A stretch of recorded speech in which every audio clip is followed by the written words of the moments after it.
بەڵێ خۆشەویستان دەچین لای تەورێکەمی پرۆگرامی ئەمڕۆمان و دەزانین ئەمڕۆ 4 ساڵاتی کۆچی دوایی شاعری گەورەی گەلەکەمان مامۆستا شێرکۆ بێکەسە. مامۆستا شێرکۆ بێکەس بە شاعری نێخوازی کووردا دەنرێت کە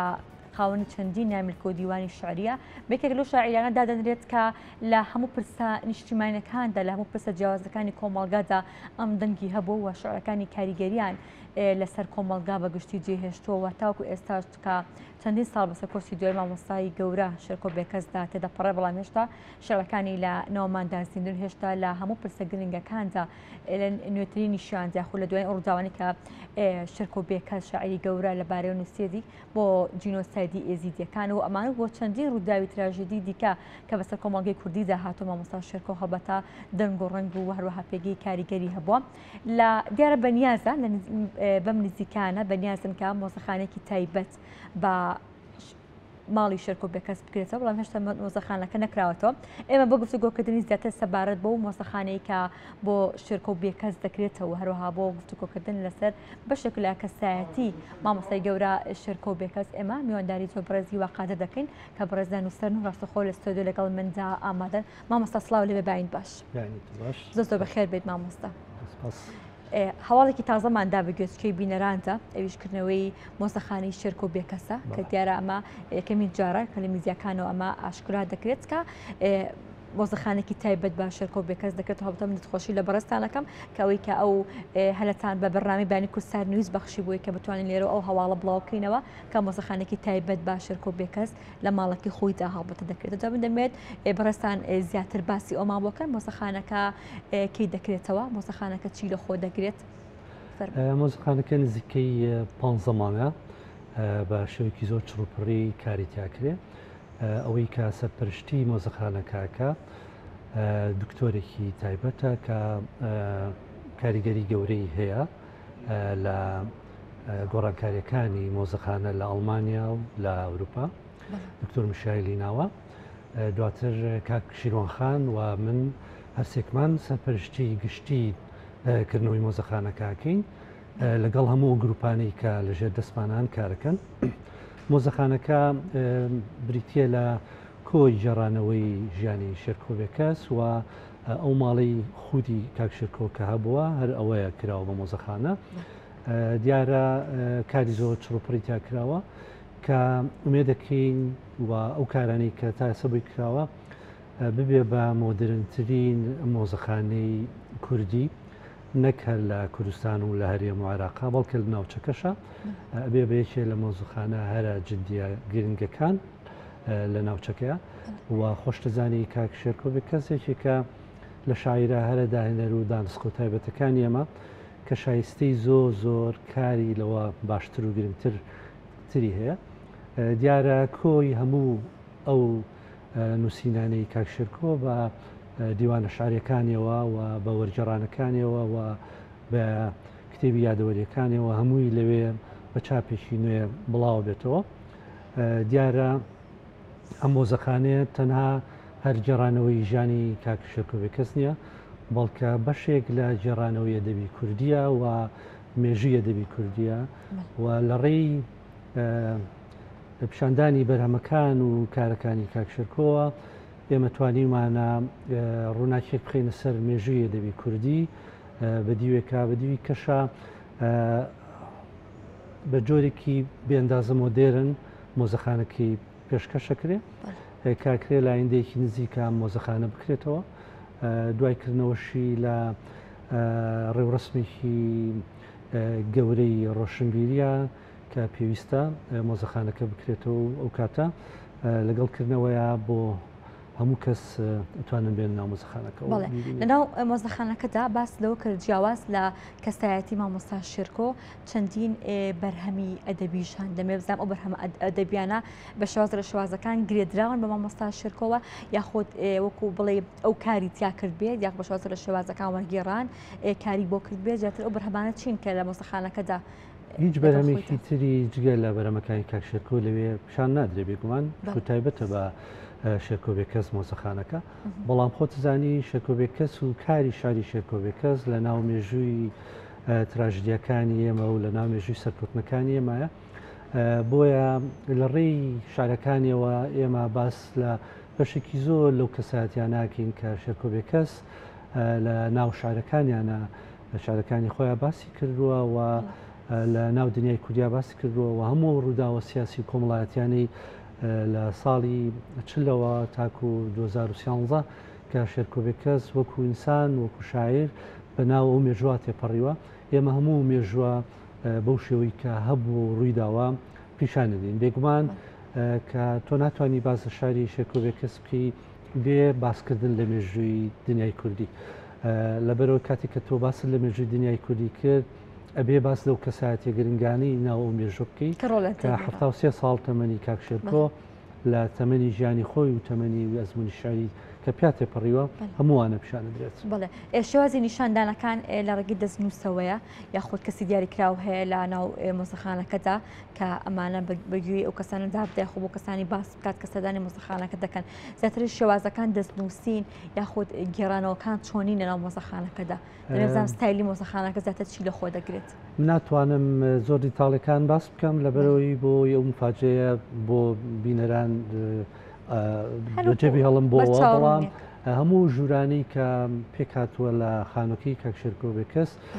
تایبەت کراوە بە یەکێک لە قۆناغەکانی ئەو بۆ نمونەیەکێک لە ژوورەکانی تایبەت کراوە بە قەسیدەی کورسی کە قەسیدەیەکی دوور و درێژە ئەو قەسیدەیە باس لە ساڵەکانی 20 تاکو ئەم ساڵانی دواترەکات و بۆ مێژواتەیە پەڕێەوە باس لە هەموو کەسایەتەکانەکە بۆیە هەر لەو ژوورەیە هەموو کەسایەتیانە بوونیان هەیە و لە ڕێی گوێکردن لە دەنگی خودی کاک شێرکۆبێ کەس و گوێکردن لە قەسیدەکە ئاشنابی بە هەموو کەساتیانی کە لە ناو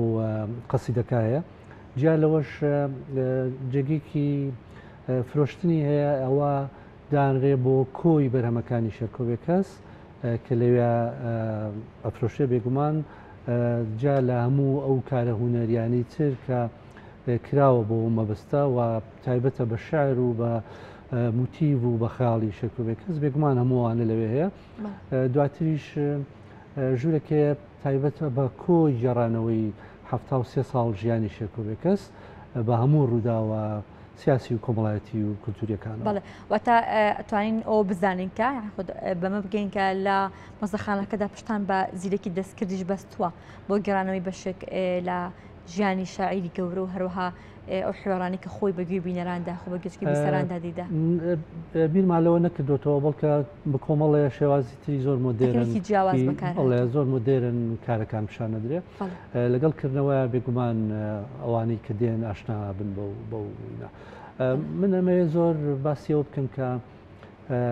مۆزەخانە بێئەندازە گرنگە و ئێمە میلەتێکی خاوەنی کولتورێکی بێئەندازە دەوڵەمەند و خاوەنی مێژوویەکی ئەدەبی دەوڵەمەندین و خاوەنی نووسەر و ئەستێری زۆر گەورەین کە شایستەی ئەوەن کە پیشان بدرێت خودی دروستکردنی مۆزەخانە و پیشاندانی بۆ خەڵکان ینی تۆ دروستکردنی لەو ڕێەوە تۆ دەستت ئەبێ لە دروستکردنی یادەوەری و پاراستنی و هوشیارکردنەوەی تاکەکانی کۆمەڵگە و پیشاندانی ئەو خەزیێنە گەورەی کە تۆ کوینسانێکی کورد ئەچیتە بەردەمی و ئەیبینیت ئەو خەزیێنە گەورەیش کە پەیوەندی بە بەرهەمەکانی کاک شێرکۆبێ لە ڕێ ئەوە تۆ توانی گەشتێکی دوور درێژ بە مێژووی کۆمەڵگەی کوردیا بکەیت بۆیە مۆزەخانەی بێئەندازە گرنگە مۆزەخانەیە دەتوانێت هەڵگری هەموو ئەو یادەوەریە مێژووی و سیاسیە بێ و گرنگە بۆ ئەوە چە تازەیی کە ئەو سەردەمانە نەژیاوە لە ڕێی چوونی بۆ مۆزەخانەکەی شێرکۆبێ کەس ئەتوانێت هەموو ئەو ڕووداوانە بە شێوەیەکی واقعی و بە نووسرا و بە تێکست ببینێت. پێتان وایە لە مۆزەخانەکەدا چ شتێک هەیە کە ئێوە بتوانن ئاشکرا بکەن سەبارەت بە ژیان و هەروەها بەکارەکانی مامۆستا شێرکۆبێ کەس کە پێشتر ڕەنگە خوێنەر ئاشنای نەبوو بێت یا خۆ درکی پێ نەکرد بێت. مۆزەخانە وەکو ئەوە نییە تۆ بچیتە پێشانگایەک و کۆمەڵەیەک کار ببینیت و بڕۆیتە دەرەوە کارکردن بۆ مۆزەخانە تەواو میتۆدێکی زۆر جیاوازە کاتێک کە تۆ چیتە مۆزەخانە وەکو وایە تۆ لە بەردەم شاخێکی بەفری نابی تەنها لووتکەکەی ببینی و هەشت ئەوەنەی ئەو لووتکەیە لە ژێر ئاوایە و نابێت واتە مۆزەخانە کۆکردنەوەی هەموو ئەو زانیاریانەیە ئەوەی کە تۆ وەکو بینەرێک دەیتە مۆزەخانەکەەوەی بینی ڕەنگە لە 5 ئەو زانیاریانە بێ کە کۆکراونەتەوە ئێمە بە شێوەیەکی گشتی هەموو دەزووسەکانی کاکشێرکەوە ئەوانەی بڵاو کراونەتەوە ئەوانەی بڵاو نەکراونەتەوە کۆمان کردوونەتەوە بەشێکی زۆری نامەکانیمان کۆکرۆتەوە و پاراستومانە هەموو ئەو فۆتۆ وێنانی شێرکۆبێ کەسمان هەڵگرتووە و کۆدین کراوە و هەڵگیراوە بێ لەوەش لەگەڵکردنەوەی مۆزەخانەکە لە دوا ڕۆژێکی نزیکە مۆزخانەکە واڵا بێ بۆ هەموو ئەو لێکۆڵەرانەی کەیانەوێ لێکۆڵینەوە لەسەر شاری شێرکۆبێ کەس بکەن واتەوە نە زانیاری ورد لە خۆ دەگرێت کە ڕێگە بە لێکۆڵەران دەدات کە بتوان لە کۆڵینەوەیکی تر سەر سەبارەت بێگومان ئەبێ بە سنتەرێکی زۆر گرنگ بۆ لێکۆڵینەوە لە سەر شارەکانی شێرکۆبێ کەس و بێ ئەوەش ئەم مۆزەخانەیە بێ بە مۆزەخانەیەکی بێندازە ئەکتیڤ لە ئاستێکی زۆر ڕاقی و زۆر بەرزە بۆ هەموو چالەکی گرنگانی کە تعبیر لەو دنیابینی و لەو خەیاڵاتانی شێرکۆبێ کەسەکە کە خۆی کاری بۆ کردووە لەو 56 ساڵی تەمەنی نووسینیا بەڵێ دەستخستنی زانیارەکان و کۆکردنەوەی هەموو ئەو بابەتانی کە ئێوە ئەتانە لە کۆڵینەوەکاندا سوودی لێوەربگیرێت و ڕاستە بار بە ژیان و کارەکانی مامۆستا شێرکۆبێ کەس تا چەندێک ئاسام و تا چەندێک قورس بوو چه ئاستەنگیەک لە بەردەم ئێوەدا دروست بوو لە کاتی بانجامگەاندنی ئەم کارەتە کارکردن لە مۆزەخانەیە بێندازە کارێکی قورسە و کارکردن لە مۆزەخانەی شخصیە دە بەرابەر قورسترە و بە تایبەتی ئیشکردن لەگەڵ شاعرێکا وەکو شێرکۆبێ کەس لەبەرەوە کارێکی بێندازە قورسە ئیشکردن لە مۆزەخانەیە وەکو هەڵکۆڵین وایە بە دوای شتێکە وەکو وایە تۆ پارچەیەک لە ئێسقانێکی دایناسۆڕێک لەلابێ بگەڕێ بە دوای خودی دایناسۆڕەکە ینی هەمووی هەڵکۆڵینە هەمووی بە دوچوونە هەمووی خوێندنەوەی تازەیە بۆ ئیشەکان و دۆزینەوەی فاکتی مێژوویە و دۆزینەوەی هەموو ئەو دنیایە کە ئەو ئینسانەت یاژیاوە بۆیە بێندازە کارێکی ئاڵۆزە و بێندازە کارێکی قورسە بە تایبەتیژە مۆزەخانەکە ئەوێ بە شێوەیەکی بێندازە مۆدێرن پیشان بدرێ و خەونیەوەی هەیە مۆزەخانم بێ بە ئەندام لە مۆزەخانەکانی دنیاە ینی نەبێتە مۆزەخانەیەک نەبێتە ماڵێک تەنها بۆ بینی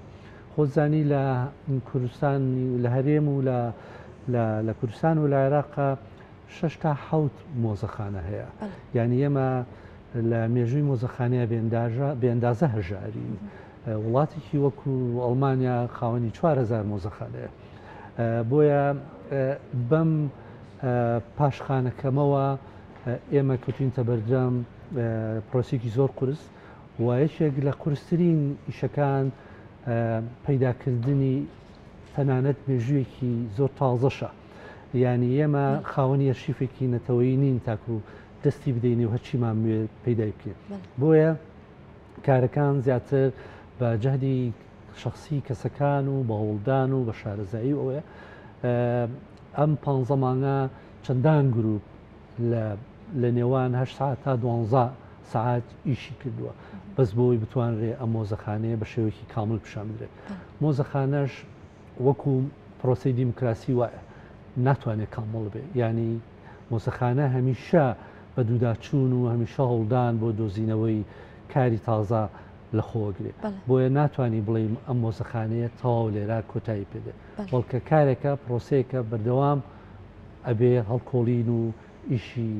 تایبەت و بەردامیتیان کرێت مامۆستا شێرکۆبێ کەس بەشێک لە بەرهەمەکانی بۆ سەر زمانە جیاوازەکانی جیهان وەرگێڕراوە دەدەمێت ئەو بپرسم ئایا لە مۆزەخانەکەدا هەمان ئەو بەرهەمانە کە مامۆستا شێرکۆبێ کەس بۆ منە بۆ زمانی بیانی وەرگێڕرا ئەوەی کە خۆی کاری وەرگێڕانی بۆ کردو ئایا نمایش کراون بۆ منە کەسێکی جیاواز لە کورد زمان بێتە ناو مۆزەخانەکە و ئەتوانێت بەشێک لە زانیاری سەبار بە مامۆستا شێرکۆبێ کەس و کارەکانی بەدەست بخات بێگومان ئێمە ژوورێکمانەیە ناوی ژووری نێونەتەوەیە تایبەتە بە هەموو ئەو شارانەی شێرکۆبێ کەس کە وەرگێڕاون بۆ زمانەکانی دەوروبەر و دنیا و هەموو ئەو کتێبانە لەو ژوورە پیشانە درێ و بینە دەتوانێت بچێ بیبینێ و بەشێکی زۆر سەرنج و ڕێی ئەو نووسەرە گەورانەی دنیامان دەستکەوتووە و لەو ژوورا هەیە کە سەبارەت بە خودی شێرکۆبێ کەس و سەبارەت بە ئەدەبی کوردی ئەیڵێن کە بەشێکی زۆریان پێیان وایە ئەگەر شێرکۆ بێکەس کورد نەبووایە ئێستا یەکێک بوو لە شاعرانی کابوو خەڵاتی نۆبڵ بگرێ بۆیە ئەوە یەکێکە لە بەشە هەر لە تایبەتەکان کە غەیری کورد و بە کوردیشەوە کە دێنە ناو مۆزەخانەکەەوە کاچنە و ژوورەوە ئەو کاتە لە ڕێی سەرنجەکانی نووسرانی دنیاوە ئەو وێنە ڕاستەقینە و گشتە لەسەر کاک شێرکۆ بێکەس دەبینن.